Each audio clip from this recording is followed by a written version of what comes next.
ماشاءالله لکه پاکستان خو د انډیا نه د دوړي ټکول یاره اوس دغه ښځه چې کوم دی ګرفتاره کړې ده او د ښځه راغلی او په موږ باندې چې کوم دی ګولهباري او بمباري کوله. اوس د میښو د چیچلو شو دې وخته پاتې شو پاکستان هر څنګه چې دی انډیا هندوانو ته چې کوم دی بزدله نه دی. انډیا پلار دی پاکستان هر څنګه چې دی زمونږ ملک اندروني چې زمونږ سره هر قسم اختلافات دي او موږ مسلمانان یو هغه هندوان دي. انشاءالله هندوانو ته به پاتې نه راځو.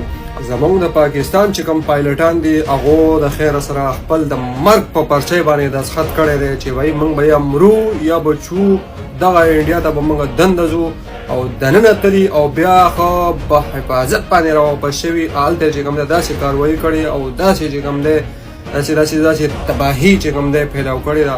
زه د خپل ملک سره د خپل قوم سره د خپل پاکستان سره هر څنګه چې د اندروني اختلافات زموږ سره شته هغه سره به وروسته ګورو. دې وخت کې د هندو او د مسلمان خبره ده.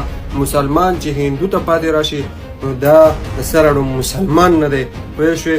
نو موږ د خپل ملک سره ولاړ یو او زه دغه پایلټانو ته د سلوټ کوم ورځئ پې لکه د مات په ورځئ موږ تاسو سره بالکل نیغ په نیغه او شانه په شانه ولاړ یو. اوس خبره د حقیقت او د رښتیا وشوه نو په مېرمنه ورله ډانګ منډئ.